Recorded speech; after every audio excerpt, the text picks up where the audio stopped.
Early in the morning, after a fresh snow in late March, the sound of 50 Basset Hounds filled the air in Vermontville.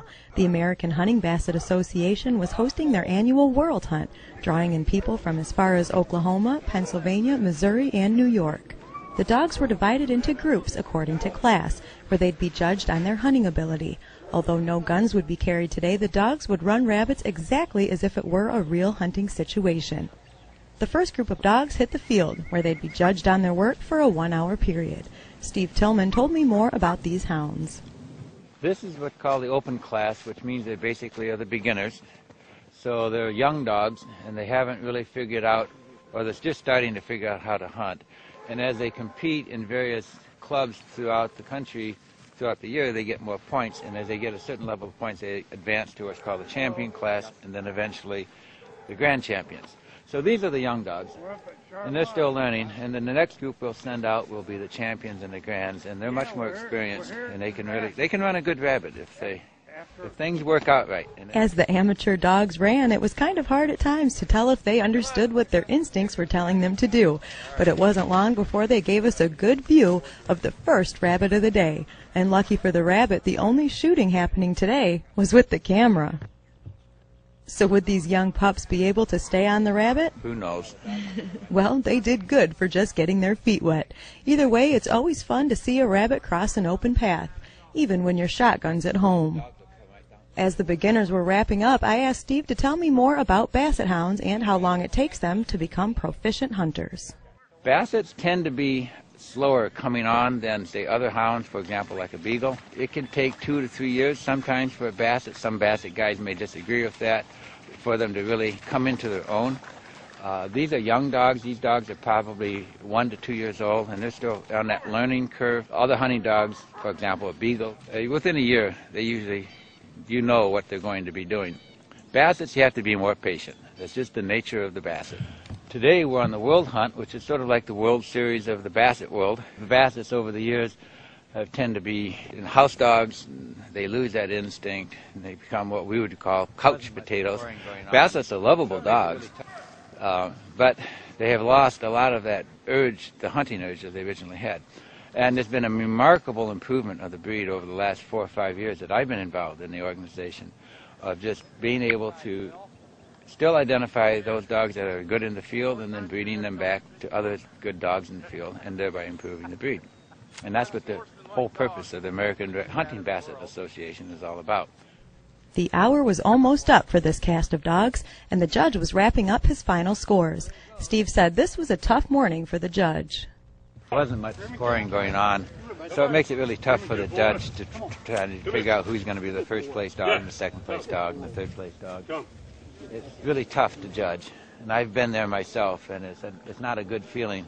The final scores were tallied, and Eric Figg from Missouri was happy to hear that his dog Remington had taken first place in the open class. Hey, Remington, look at that, man.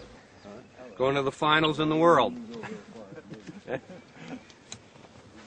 More than we can expect, huh, Yep. Remington? That's more than you expected when you came here, isn't it? That's for sure. Yeah. Tell me about Remington. Remington's 13 months old, and he's the first puppy that started running out of the first litter that I've had. So Eric was proud of how his pup's instincts showed up in the field today. Maybe soon Remington will move up to the champion class, the more experienced dogs, which is who we were about to go out with. We headed to another field to give the champion class a run for their money. As the guys and their bassets made their way to the starting point, the judge for this cast, Miles, was preparing to keep up with the dogs to score them. I asked Gary Hogle to explain the scoring process while the dogs were released. The judge's responsibility is to keep up with the hounds, score them. They're scored on strikes, jumps, and checks. A strike is the first dog that opens on track and barks 3 times. A jump is the dog that physically jumps up the rabbit and gets pushed out. A check comes after that, after they get running. If they lose the rabbit for 10 seconds, the first dog that picks it up and starts pushing the line out receives 20 check points. and points at the end of 1 hour.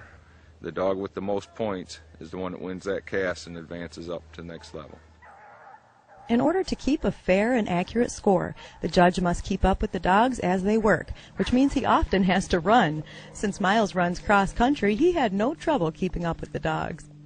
Remember that all these dogs in the champion class had to win the open class 3 times in order to get here. If they get 5 wins in the champion class, then they move up to compete at the grand champion level. It was a great day outside today. With one of the last snowfalls of the season blanketing the ground and everything around us, it was fun to watch the dogs work, and beautiful just to look around. We even caught a glimpse of a coyote who had no interest in sticking around with the barking Bassets. But the dogs were having a great time today, and so was young hunter John Cohn. Do you like being out here? Yes. Tell me what you like about it. Well, I just like to be in nature and see the dogs hunt.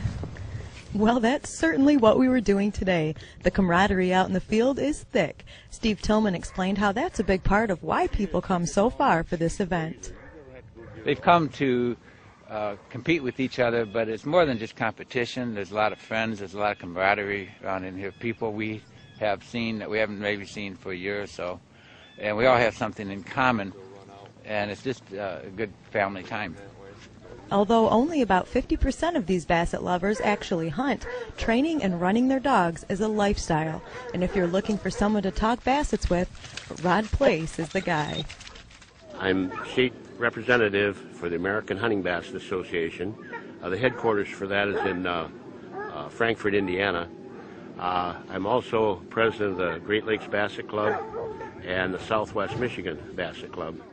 Rod's involvement helps to make the annual World Hunt a success right here in Michigan. Well, the champion class of dogs had finished their hour-long run, and now it was time to hear their scores. Alrighty, guys. In first place, we have Bomber with 5 checks for 100 points. Second place, we have Yoda with a strike and 2 checks and a minus for 50 points.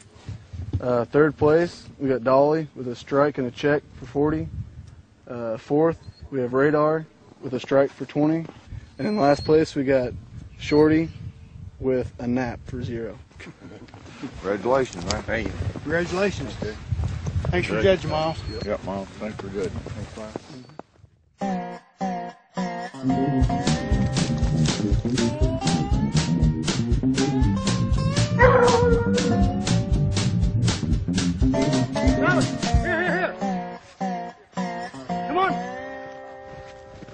A special thanks to everyone who participated in the World Hunt today and for giving us a glimpse into the world of the Basset Hound.